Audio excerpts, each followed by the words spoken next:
Hey YouTube, good morning.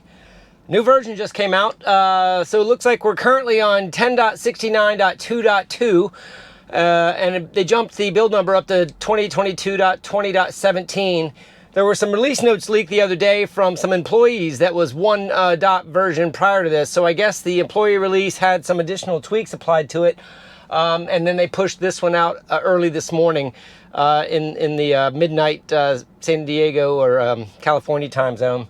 So in any case, figured I'd get out here and do some early morning unprotected lefts. It's 7:45 in the morning, so we got a little bit of rush hour building.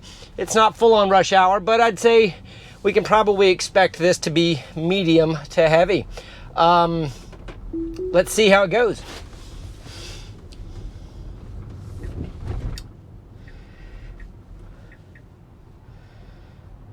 All right, looking for a stop, then a creep limit. Looks like we got our medians all the same.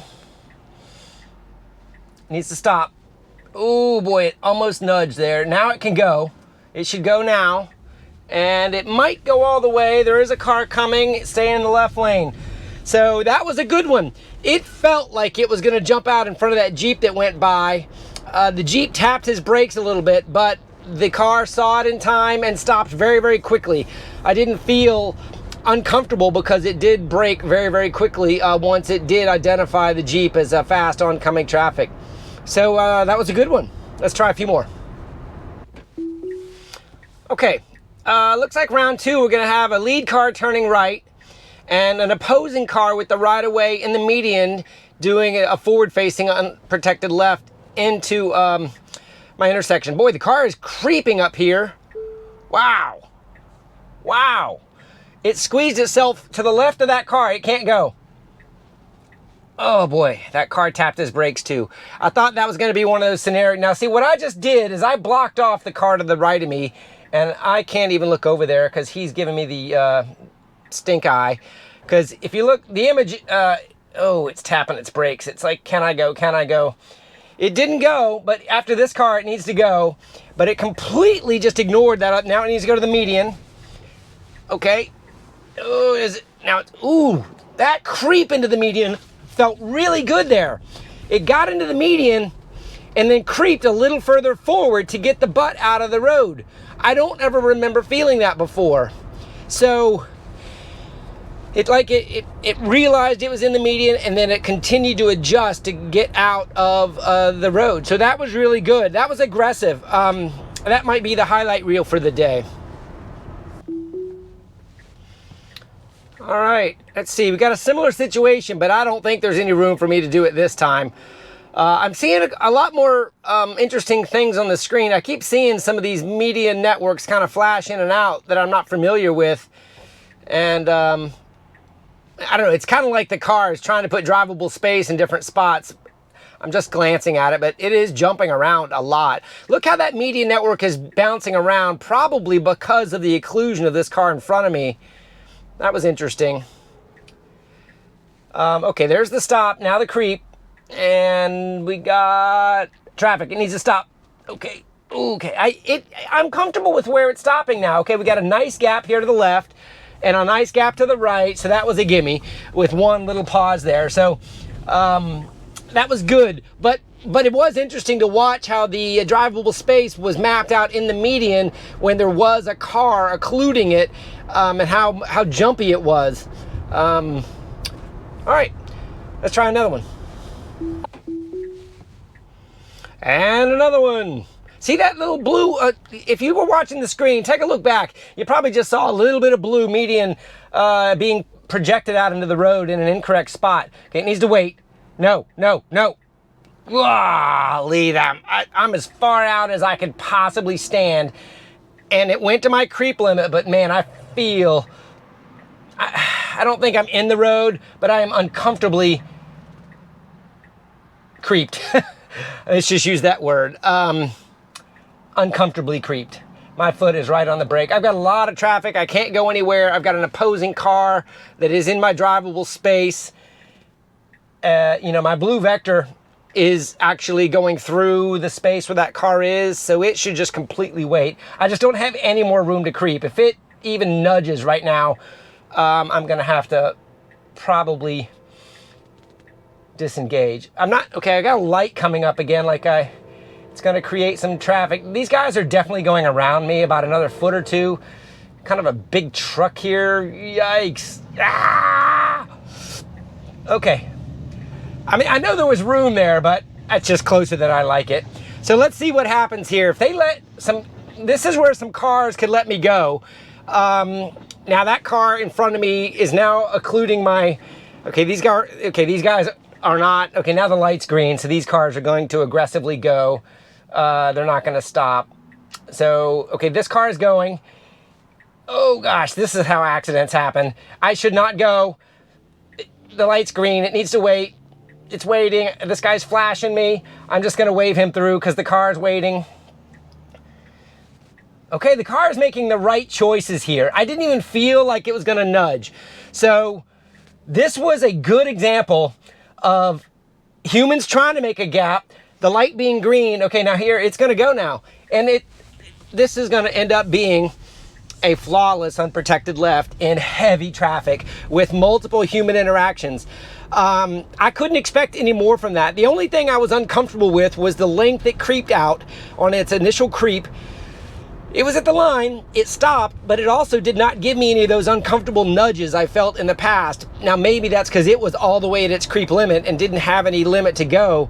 But hey, Tesla team, that was a really, really good one. I don't know if you polished this for that turn, but that patience is what made that work today. All right, here we go. Right behind a little white Model X. That had Florida plates. That was not an ADAS driver. All right, there's our stop. Everything looks kind of normal. Might even have a little gap here. Let's see. Okay, it can go right now. It needs to commit. Oh, look at that. It didn't wait. That's great. And look at that. We almost paused in the median for that car in the far lane, which goes back to, is it waiting in all three lanes to be clear? It might have been still waiting on three lanes to be clear, but it decided to proceed and stay in this left lane as soon as that yellow car was abeam. That was a nice, good decision. It did not wait when the situation was open. It gave a commit in order to fit into a gap that was shrinking, and it proceeded. Another nice one. All right, here we go again.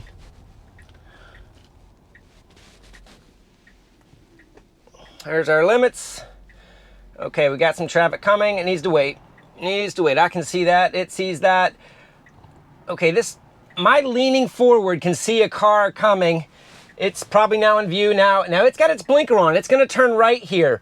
That's an interesting situation where a human might have risked jumping out in front of a car. It didn't. Here's our gap. It needs to give a commit. It's going to wait in the median this time for some oncoming traffic. Okay, now, okay, so it's waiting for that car in the middle lane, and it can't go, Okay, only because I didn't think it was gonna have the acceleration it needed. If it punched it, it could have gone. Now the left lane is clear, there's two more cars coming, and it's waiting. Okay, so it's still waiting on all three lanes to be clear in order to proceed, which I'm okay with. I was in a safe spot. A human might have jumped out into the left lane, and I know that's a little bit of a point of debate because traffic can change lanes. But more importantly, I'm glad it didn't jump out into the traffic where it would have had to really use an aggressive acceleration, only because I haven't seen it use that kind of aggressive acceleration to get into a flow of traffic yet. It seems to just wait on its turn. Another good one. All right, let's see.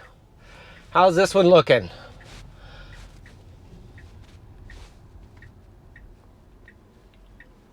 There's our stop. All right, we definitely have traffic coming. Nope, don't go. Oh, yes. Truck tapped his brakes, a very small gap now. If it goes, it's got to commit. It waited. Look at that. I thought it was going to go there. Now look, we got another car to our right here, and he squeezed by. Wow, that car is moving pretty quick. You can kind of see how these cars change lanes here. I'm noticing It's patience. It's not doing this ooch out sort of thing and then stopping when it sees traffic. It's almost like they put a little bit of a pause in there. A very small gap here that if it goes, it's got to commit. Give me the commit. Give me the commit. Go. All the way. Wow. Yes. It used the right commit to squeeze in front of a car that was not decelerating. And I felt the commit, so I let it go. That is one I may have disengaged on in previous tests because I wasn't feeling the acceleration consistency that gave me the comfort level as a test driver that it was going to make it all the way through. Had it tapped its brakes in there one bit as it went into the median, I would have disengaged there because I wasn't comfortable of what it was going to do. Hey, Tesla. That's all I'm going to do today. You got 100%, and I don't know that that's happened in this kind of traffic before, but you did it today, and I don't know what the rest of the drives are going to look like, but for unprotected left turns in medium and occasional heavy traffic, the patience was there. The creep is still uncomfortable, but it did not do anything unsafe. It went right to a limit, and the limit was calculated accurately for this intersection. So I'm gonna give a thumbs up to the unprotected lefts on version 10.69.2.2, and a huge shout out to the Tesla team that's been working on this because this does not happen by itself. This is a lot of hard work and a lot of refinement in programming that very, very few people understand. All right, so I'm going to leave that there today. I might get a couple more drives done before I have to get some work done. But in any case, thanks for watching. Leave your comments below. Have a great day.